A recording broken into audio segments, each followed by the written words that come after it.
listening to the River Steele's Trailer Park Phenomena.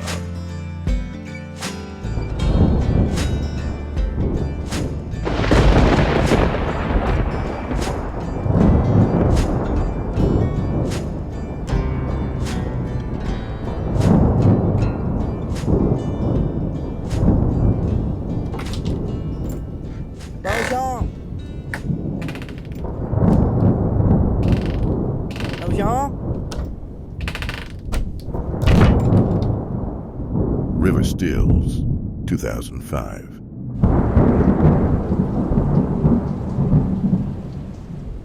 Troy opened the door of Beaujean's trailer and called out to him. It was dark inside. There was no reply. He turned around and looked at the rest of the small neighborhood, hoping to see some sign of him. Across the drive, the yellow string of Christmas lights hanging around Aunt Deena's porch fell off their nails, dangled haphazardly, and let the wind push them around. To his right, the light above Aunt Beverly's front door flickered on and off, lighting her manicured lawn and sending it into darkness again as leaves flew around and taunted the motion detector. The other trailers were dark. Everyone was with his mother, Loretta, in the house. Troy ran to the other side of Beaujean's trailer and mounted the old dirt bike leaning against the siding. To the north ahead of him, a crooked rod of lightning stretched left to right across the sky. It lit up the house in the middle of the wide open field and ended with a hateful crack over the river and forest to the east. Troy put his hands over his ears and cowered over the bike as a boom of thunder shook the earth. It vibrated up his feet and ankles and shook the shutters on the window above him. Aunt Deena and the others told him to stay in Beaujean's trailer, but there was no chance of that. Something told him to get to the house, to his home, to his mother inside. Something wasn't right, and they were keeping it from him. It must have been the water. The refinery was poisoning it and didn't think anyone would find out. Now Mama was sick again, and it was their fault. Troy put his foot on the kickstart and cranked it down again and again with his foot until the motor came to life. Above him, a gnarled arm of lightning pushed its way through the clouds and landed in the field somewhere behind the house. Troy held his hands over his ears and ducked again, letting go of the clutch and killing the motor. The thunder that slammed into the earth shook his shoelaces. Something inside Beaujean's trailer fell to the floor with a crash, and the rest of the lights on Aunt Deena's porch were ripped off their nails by a gust of wind that carried the string in the air and cracked a long tail of lights like a whip. As the rumbling faded, Troy cranked the bike to life again. He looked worriedly over the little bridge to his right that led to the other side of the trailer park, east across the river, hoping to see the headlights of Beaujean's truck coming toward him. But there wasn't a single light, not even from the rest of the trailer park. Everyone on that side of the river had listened to the police and got out of there. Not on his side, though. Aunt Beverly said they weren't going anywhere. Troy pulled the throttle and let go of the clutch too quickly, making the back tire spin in place and kick up dirt against Beaujean's trailer. He jutted forward into the tall grass and sped across the field to his house, feeling the cool air whip across his face and sting his skin. To his left, shadows grew on the empty horizon as a sliver of daylight was bullied into the ground by angry, billowing clouds that brought the night on far too early. There wasn't a driveway to his house because Mama didn't have a vehicle. Whenever she needed something, Beaujean took her there or got it for her. Sometimes Aunt Deena and Aunt Beverly helped, but not as often anymore. Aunt Beverly was mad at Loretta for some reason, but so long as Beaujean stayed out of jail, he stepped up and helped out. He even promised to take Troy to his first driver's ed class next week. And if he listened good and got his permit, Beaujean said he could practice driving in his truck. Troy came to a skidding halt in front of the house, let the bike fall to its side, and glanced at the dim light coming from his mother's window. He moved carefully up the steps and over the porch, It was all falling apart, with boards rotten or missing altogether and nails sticking out all over the place. Beaujean told Loretta he would fix it this weekend. He said he had to go to the city and talk to someone, but would get the supplies in town before he came home. He should have been back by now. Where was he? If he were in jail, he'd have found a way to call. Troy pulled on the screen door and went inside, and another streak of lightning shot out of the sky and landed in the open field behind the old house. With it came an eruption of thunder that tore through the darkness. It shook the chipping white paint off the siding like leaves in the fall and promised the copper rods on the roof that they'd get to do their job that night. A second crooked spear of white lightning carved its way through the clouds. In the moment of eerie quiet before the boom, the sound of Loretta moaning in pain carried across the field. But her misery was quickly drowned out by an explosion of thunder that shook the house and rattled the light fixtures in the walls.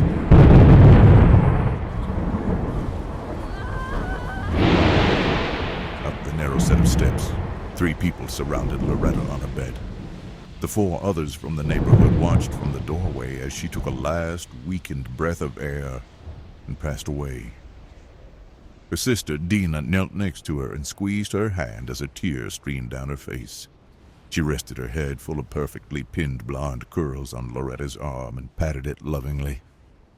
A man in blue coveralls on the opposite side of the bed gently closed Loretta's eyes with his calloused fingers and put his hand on Beverly's shoulder next to him.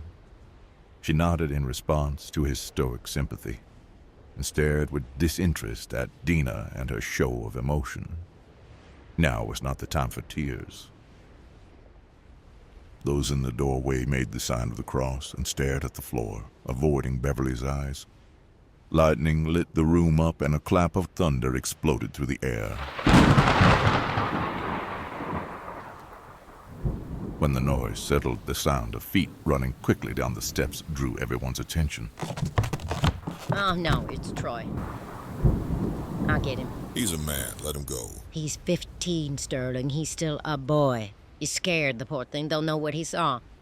The wiry, unshaven man in the doorway cursed and groaned reluctantly. Oh, hell, I'll go.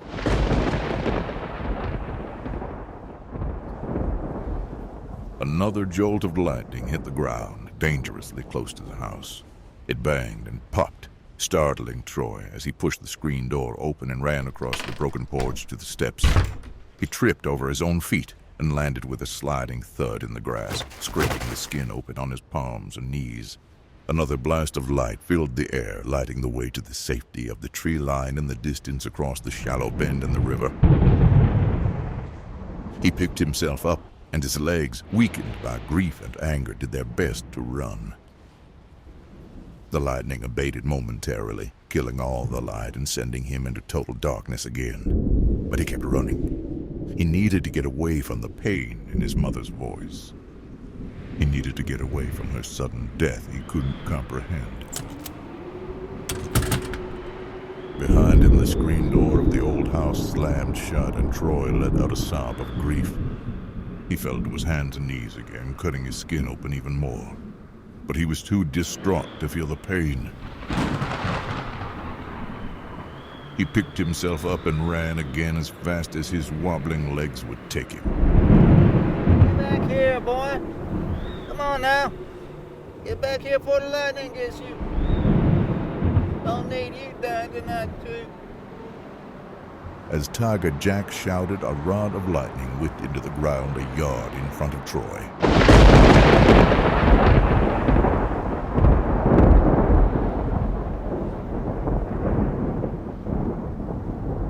Jack fell to his knees, gathered Troy in his arms, and cradled him. Through his sobs and gasps for breath, Troy heard Tiger Jack shouting something, but the words didn't make sense.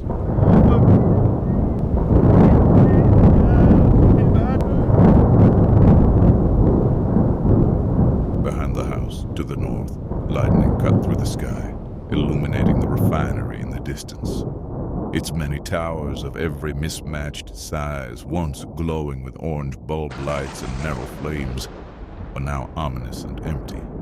staring at Troy like skinny demons in the dark. In the split second before the thunderclap, Troy saw the door of the house open again and watched the others run toward him. But the eruption that pounded the earth was too much for him. It hammered into the ground like an earthquake and rocked violently through his body. Tiger Jack huddled over him and tried to protect him from the sound, but it was no use. Troy felt his body go limp, and everything went black.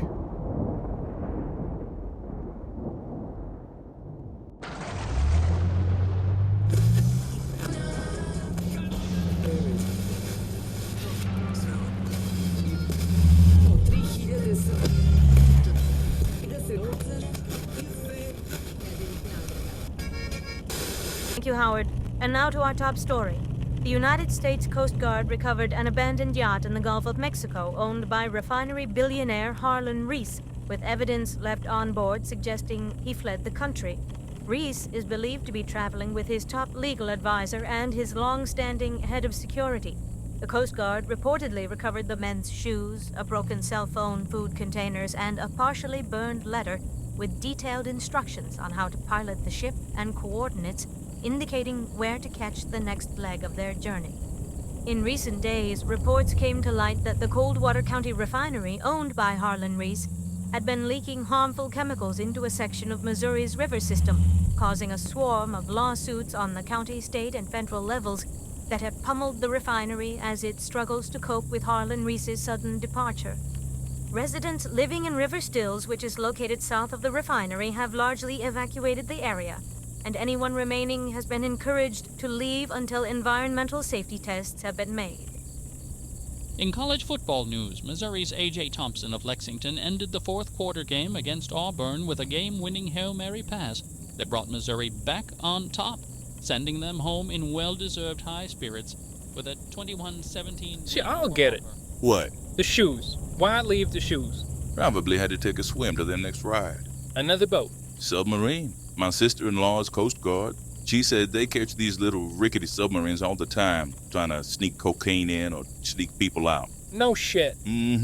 What I don't get is the letter. Partially burned? How are you gonna go through all that work, fleeing the country, and not make sure your getaway instructions are properly destroyed? Oh, that's rich people, man. They're lazy, used to other people doing the jobs for them. Huh, for real.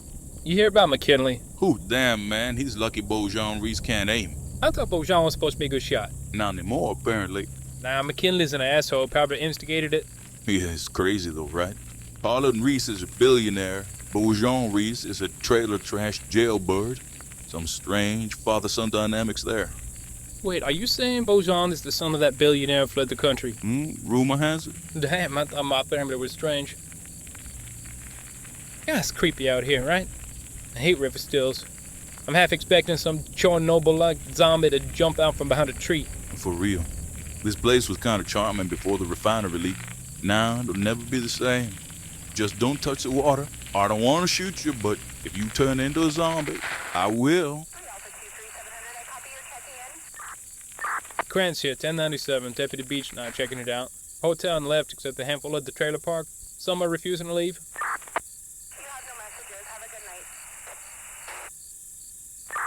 Received. There it is, right up there in that clearing by the water. It's under a fallen tree.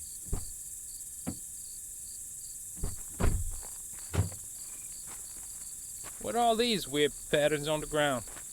And lightning strikes. Dry storms get pretty bad here. Damn, that vehicle is burned to a crisp. Ooh, tree on the roof is burned up too. Look, plastic bottle of vodka on the ground. Oh, shit, just stepped on a glass pipe. Oh, God. There are two bodies inside the vehicle. Look, that's a jug of gasoline on the driver's lap. He's getting high. You see cigarettes anywhere? Lighter? Could have been a lightning strike that caused the fire. Or the tree fell on the vehicle and sparked something. Here, passenger side, under the tree, is a package of charred cigarettes and a canister of spray paint. That's the signature work of Coldwater County's finest meth heads. Oh, damn it, my shoes are muddy. Think that's refinery water in that dirt? I'm gonna have to bleach my damn feet now. Quince here. We located the vehicle. It's parked in a clearing in the woods by the river. Some kind of sedan. Plates are missing. The very charred remains of 2 bodies are inside. As evidence of drug and alcohol use, looks like they may have been inhaling gas and paint and lit a cigarette at the wrong moment. May have been struck by lightning. Just another meth head party gone wrong. Received. Why don't you wash your shoes off in the river? I bet the refinery didn't poison it too much. Man, don't joke around like that. Let's get out of here. I hate river stills. Yeah, I thought you said it was charming. Was, past tense. Let's go. Whoa, your skin turning green? I shoot you, you turn into a refinery zombie. I'm gonna shoot you if you don't get us the hell out of here. Yeah.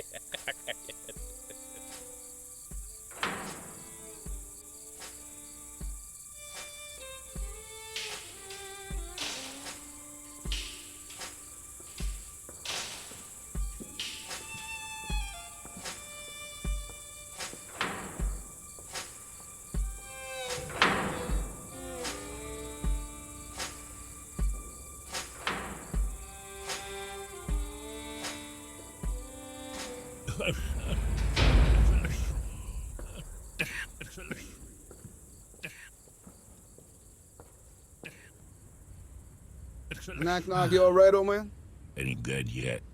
Are you finally writing that letter? I can't believe it. Yeah, I think so. Well, that's great, man.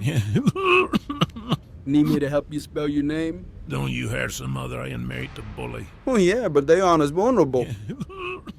Now, listen, your lawyer called today. He said, well, since the state is about to settle, your treatment costs will be covered. If you want to reconsider... You see my glasses? Been looking for them all afternoon. All right, man. I get it. Here you go.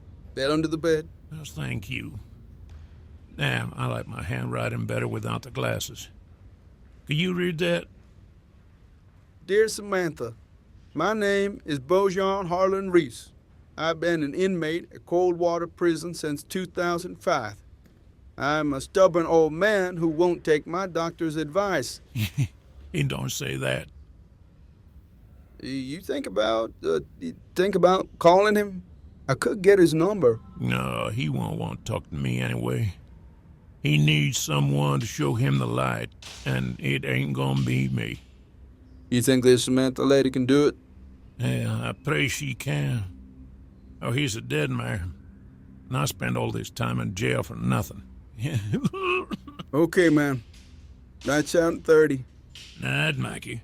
Night, Bo. Lights out in 30. Lights out, lights out. Lights out in 30. Lights out, lights out. Lights out in 30. Oh, dear Lord, please bless this endeavor. Dear Samantha, my name is Beaujean Reese. I have been an inmate at Coldwater Prison since 2005. I've spent 30 years of my life here, though not all at once. I used to come back now and again in my younger days when I needed a break from the world. The judge once told me the world needed a break from me. In 2005, I tried to kill a deputy. That's when I moved into Coldwater Prison for good. I was ready for a break from the world anyway. My father was Harlan Reese. My mother, Helen Marie Aubert, died in childbirth. She had late-stage cancer when I was born, same kind as mine. She was already sick, but my father blamed me for her death anyway. He named me boy, then he left. I was raised by my grandmother. She was from French Louisiana. She asked the judge to change my name to Beaujean, but you can call me Beau. 35 years ago, I did some carpentry work with your father, John Wyatt. He's a good man. It's been over a decade since he passed, but I was sorry to hear about it nonetheless. I've read every article you've ever written. It brings me great pride to see a Missouri kid get so far in her career. I read about your departure from the newspaper. I hope it means you're spending time in Missouri again. I'm writing to tell you that 7 people will be murdered at the River Stills Trailer Park in Coldwater County. It's on account of me. That's how I know it's going to happen. I tried telling the police, but they won't listen. I am not asking you to prevent these 7 murders from happening. You couldn't if you tried. It's bound to happen sooner or later. But I believe your presence at the trailer park will help shine a light on what's going on. And by doing so, will prevent the murder of an 8th person, someone who is entangled in it all and doesn't deserve to be. Be in touch. I have late-stage cancer. I don't have much time. Neither do the people at the trailer park. Call me on the number below. I'll get back to you. Sincerely, Beaujean Harlan Reese, inmate number 472205, 417282.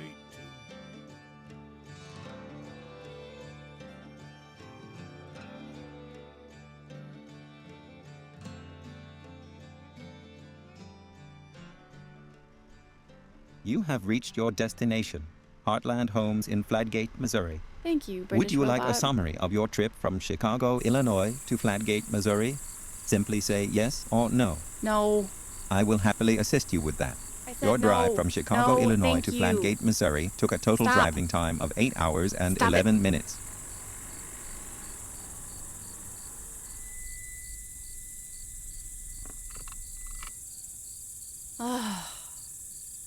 Welcome to Heartland Homes, the prettiest mobile community in North America.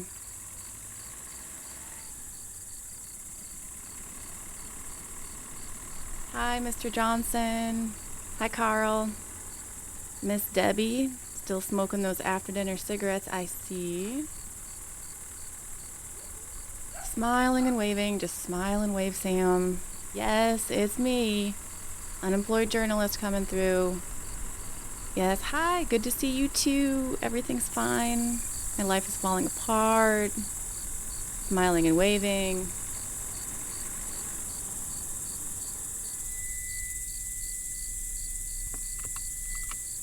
It's dark out, y'all. You're retired. Why the hell aren't you people in bed?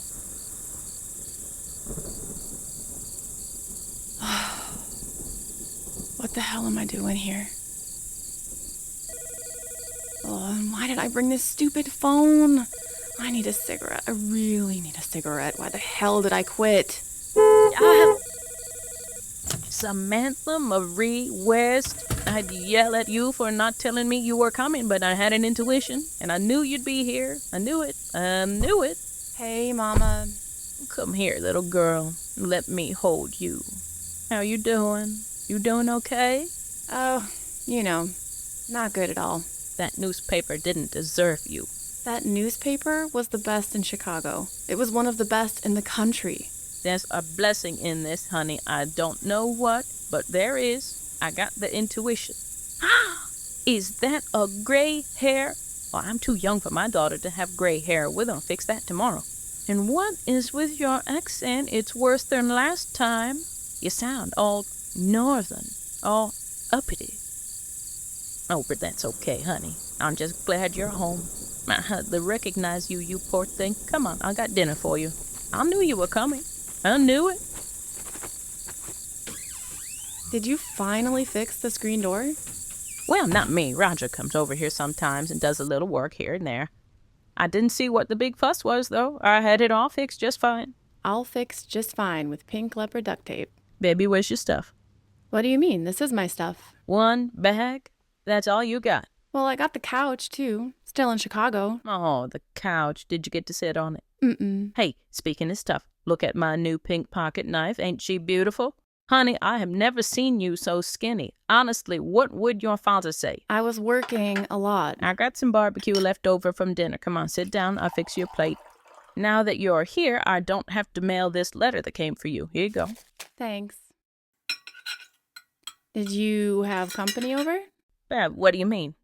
There are 2 plates in the sink you're trying to hide under the dishwater. Roger came over. Is that a crime? He's just a friend. Mama, Roger's been checking on you and taking care of your pink duct tape upgrades since Daddy died. You ever wonder why that might be?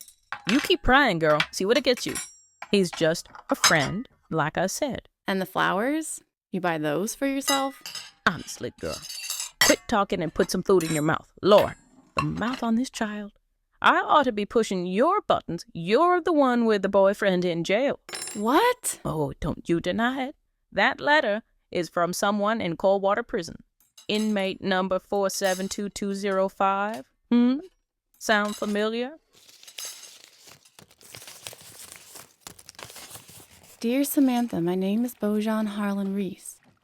Beaujean Reese? Why do I know that name? Beaujean Harlan. He sounds like the king of inmates to me. Girl, you know how to pick them.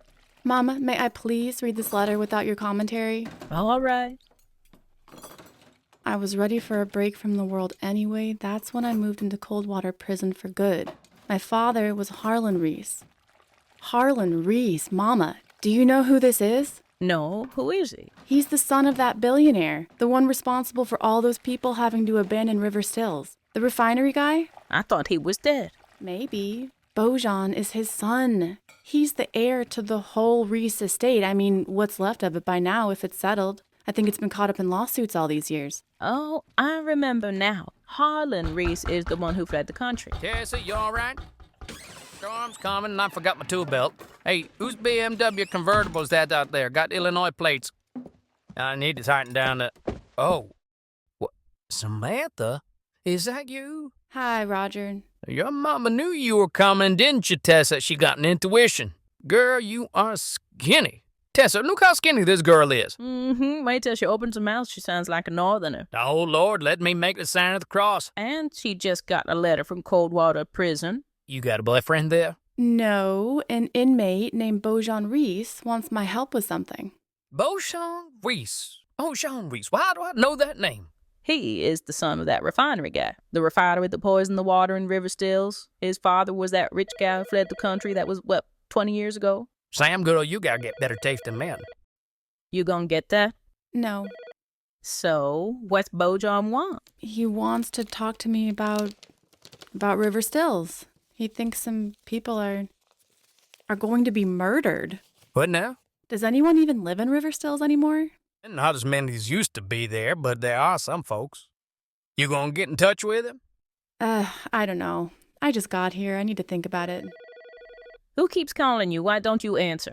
It's an agent, okay? Or a publisher, or another paper. They want to know why I left. Why you left the paper? Big deal. You left because they wanted you to write that sleazy celebrity stuff. You stood up for yourself and said no. Even I know that. Yeah, well, they think there's more to it than that. Is there? I don't know. Can we please talk about something else, please? I need to think about something else. Oh, fine. Let's talk about your boyfriend in jail who wrote you a letter. Honey, I'm just messing around. You want to think about something else? Call Beaujean. What else have you got to do? I don't know. Cry into a bottle of wine? Oh, real classy, honey. Anyway, you're out of luck. All I got is box wine. Don't knock it till you try it. I'll think about it. The box wine or Beaujean?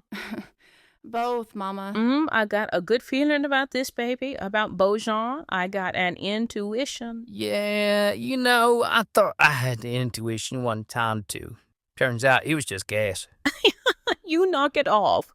Oh, Sam, I forgot to tell you, Miss Linda's out of town. Her cat, Mr. Knuckles, died. Such a weird name for a cat. She left town for a while to get her mind off of him. I told her about my intuition, that I knew you were coming. She said you could stay at her place if you water her plants. Well, I leave you ladies to it. Storm's coming. You two stay safe. Good to see you, Sam. Even if you sound like a northerner. Hey, Roger. Yeah? Did you get my mom that pink pocket knife?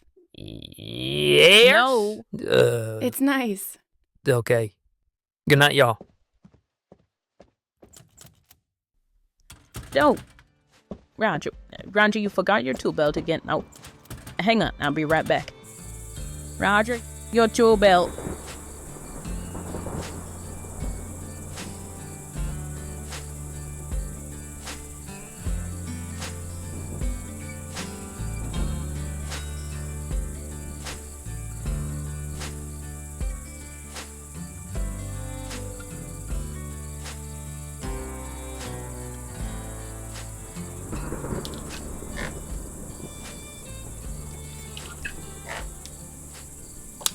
Whoa, Miss Linda, you redecorated. Dear Sam, in Jackson till the end of the month, watering can is in the sink. Don't feed the red cat, he's not mine. The pull-out couch is all ready for you and the remotes are labeled.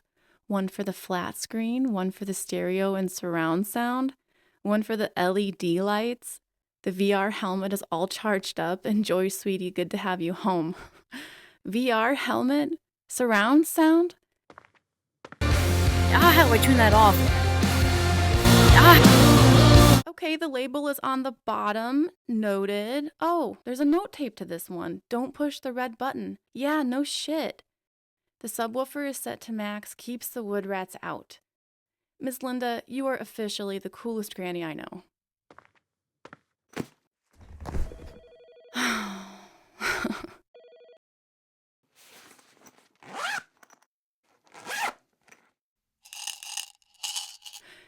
Chill pills for life's suckiest moments from your amazing German neighbor, Johannes.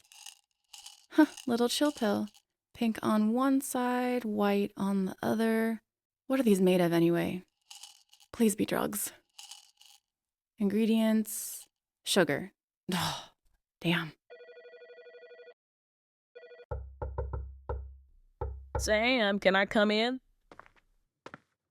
Hey, Mama. Hey, baby, you see Linda's new setup? Roger caught her one time wandering around outside with a VR helmet. Almost hit her with his truck. He got out and tried to get her inside, but she hit him straight across the jaw. She thought he was one of the bad guys in her game. I just want to see how you're doing. You give me that damn phone. You quit hounding my baby girl. You want to talk to her, you get in line with the rest of them. Mama, you just hung up on the LA Times. I don't care if it was the king of Hollywood. You need to get her new phone number. You gonna tell me what really happened? I had an incident with the owner of the paper and his son.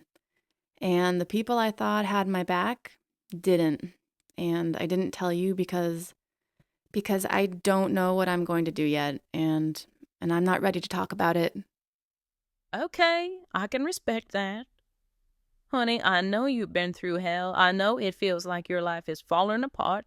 But maybe when you take a step back, you'll see it's falling together. That's really smart, Mama. Thanks. I read it on her napkin at the coffee shop. Maybe Beaujean's letter is a huge blessing for you. Give him a call.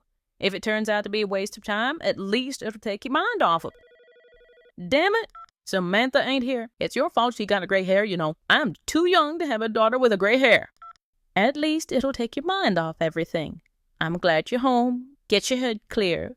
I got some box wine chilling in the fridge. You gonna have a glass with me? Don't knock it till you try it. You try it. All right, go on and get it.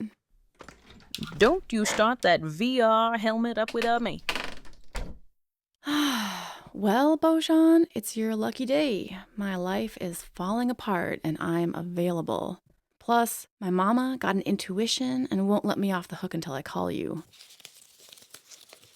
Be in touch. I have late-stage cancer. I don't have much time. And neither do the people at the trailer park. Call me on the number below. I'll get back to you.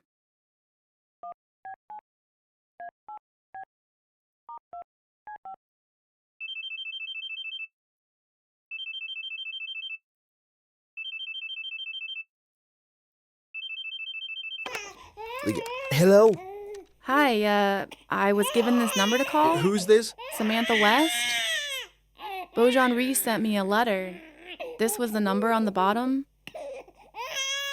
Right, I'm sorry. This was a mistake. It's so late and I didn't mean to wake your family up. No, wait. I can't believe you actually called. This is great. Bo's gonna be so happy. No, you didn't wake us up. And we have a 2-month-old baby who thinks day is night and night is day. We ain't slept in weeks. Our roof is starting to fall apart. Our neighbors blast their stereos into the night. I'd move us to a better neighborhood, get into a better school zone for this baby, but my salary, cold water, doesn't cut it. Sorry. Tangent, I know. What I'm saying is I'm tired, but I'm really happy you called. Yeah, you're lucky. You're cute. Listen, Samantha, call me back. I won't pick up this time. Leave a message for Bo, and I'll get it to him tomorrow. Oh, okay. All right. And Sam, hear him out, okay? Okay, I will. Okay, adios. Get some sleep for the rest of us.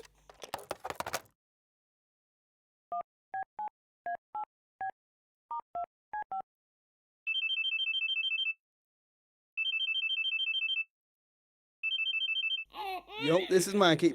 I'm either at work or at home, changing diapers. If this is Hector calling again to get a beer, hermano estás loco, try me in 18 years. Beep. Oh, Mr. Reese, I mean, Bo, this is Samantha West. I got your letter. Yes, I am back in Missouri, and I want to hear more about River Stills. Can you give me a call? Here's my number, 312-895.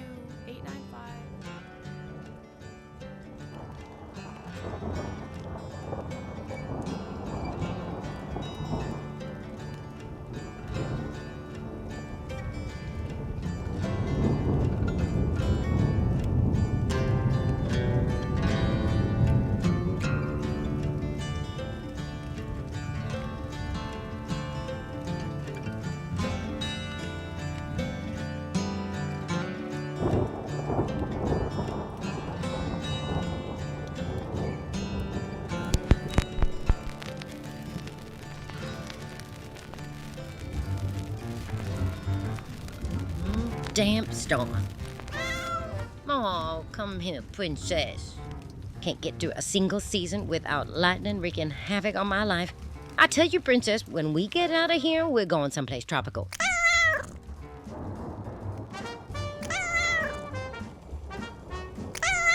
No, I know. You're right. Hurricanes. Fine, then. I bought a condominium right inside the Mall of America and Mindanila, oh, you know what I mean. The one in the north. Then we never have to go outside again. Deena dropped her fluffy white cat on her bed and sat down at her vanity.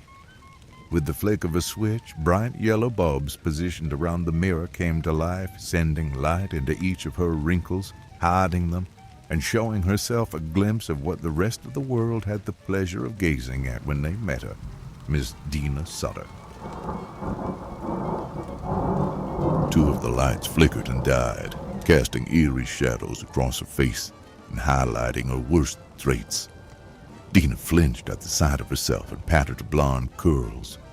Her hair was something she always got right, not like her sister. Beverly's hair was flat and gray. She probably didn't even own a curling iron. Deena patted her face and lifted her jowls, wondering if a facelift was in order. She picked up a thick, round makeup brush, ran it back and forth over her compact of rouge, and brushed it on both cheeks. She did the same with her blue eyeshadow. She finished the look with a thick swipe of mascara and red lipstick. Not half bad for a woman in her 60s, she thought, smiling at her reflection.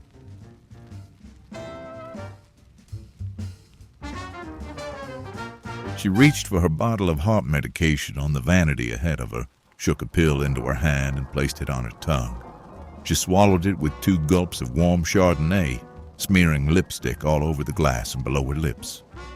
She patted both corners of her mouth with a tissue, relished a final look at her flailing appearance, and reached her hands to the hairline at the back of her neck. She felt the ends of the setting tape and pulled them off of her skin, rolled them into little balls and threw them in the little basket at her feet. From her right, her cat jumped from the bed onto the vanity and began to walk over the makeup and perfumes filling the space. The long white hair above the cat's eyes was pinned to her head with a sparkling hairpin, and the pink jeweled collar around her neck said, Princess Anastasia. She batted Deena's heart medication with her paw and spilled the pills over everything. Deena clicked her teeth and put Anastasia on the floor. As Anastasia curled in figure eights around her ankles, Deena began to pull out pin after pin from her hair and set each of them into an ivory dish in front of her.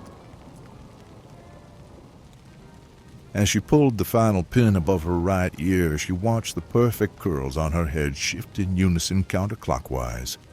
She clicked her teeth again, straightened her hair, took one last dignified look at herself, and lifted the wig off her head. She set it on the head of the slender blue mannequin standing next to her vanity, sat down again, and patted her thin gray hair that was pulled tightly into a flat bun in the back of her head. She opened a plastic tub of cold cream, grabbed a cotton pad from a glass jar, and began to remove her makeup. Deena looked at the notification on her phone. It was a news headline. Reese estate to settle, 20 years after refinery leak. She dropped the cotton pad and quickly picked up the phone. Oh, my. Oh, my. Anastasia, look. It's happening. It's finally happening. Deena stared happily into the mirror. 20 long years of waiting were about to pay off, literally. It was just a matter of time before Beaujean died, and she'd finally get to leave River Stills. She slid off her seat, knelt next to her bed, and reached under the frame. She pulled out her floral suitcase and opened it. Inside, her clothes were already neatly packed, and in the top flap was an auburn red wig with 2 cans of hairspray. Anastasia slinked past her arm into the suitcase and stepped over all the neatly folded clothes as Deena pulled out the pocket pistol she'd tucked into a thick sweater. I know you're not hungry. You already ate 4 times today. Deena reached under a long folded sundress and pulled out a box of bullets. Anastasia batted the box around while Deena loaded the magazine. She posed like the femme fatales she had seen in movies and aimed the barrel at her cat's head. Bang, bang. Oh, you spilled half the box. Go on out of the way. I need to gather them all up now. 30, 35, 39. I'm missing one. Where is it? I know you didn't just eat that. Deena put the pistol back into the sweater, shoved the box of ammo in next to it, and nudged Anastasia onto the floor. She pushed the suitcase under the bed again, picked Anastasia up in her arms, and stroked her throat, trying to get her to vomit up the bullet. Spit it up, princess. Oh, no matter, it'll come out the other end. 20 long years we waited for this moment. Yes, we did.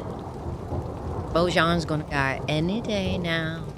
It's all lining up perfectly. You know what? We ought to celebrate. I think I'll paint our nails. Deena stopped in the narrow hallway outside her bedroom and turned her head slowly behind her. She heard the storm rumbling outside and the sound of her Christmas lights gently clattering against each other as the wind picked up. But there was something else. She turned around, switched the lights off on her vanity, and stood in the center of the room with her eyes narrowed suspiciously. She looked from the bed to her right to the square window on her left and scratched Anastasia's chin. Something had made a sound outside. Out the window, a bolt of lightning lit up her view of the small bridge and the river underneath it. When everything was washed in darkness again, she dropped the Venetian blinds over the window and grabbed her glass of Chardonnay. Those damn wood rats are in my hydrangeas again. Deena walked out of her bedroom, doing a two-step with Anastasia as she did. She turned the volume up on her record player as loud as it would go, poured herself another glass of wine, and gulped it happily.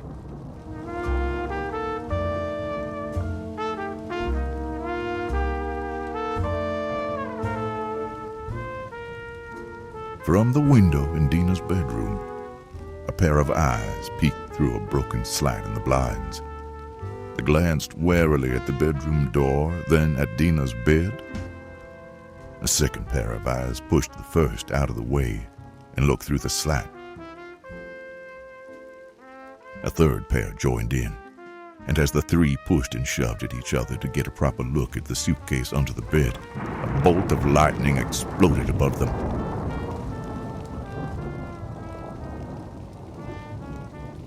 They ducked under the cover of the hydrangea bushes, exchanged a conspiring glance, and disappeared behind the trailer into the night.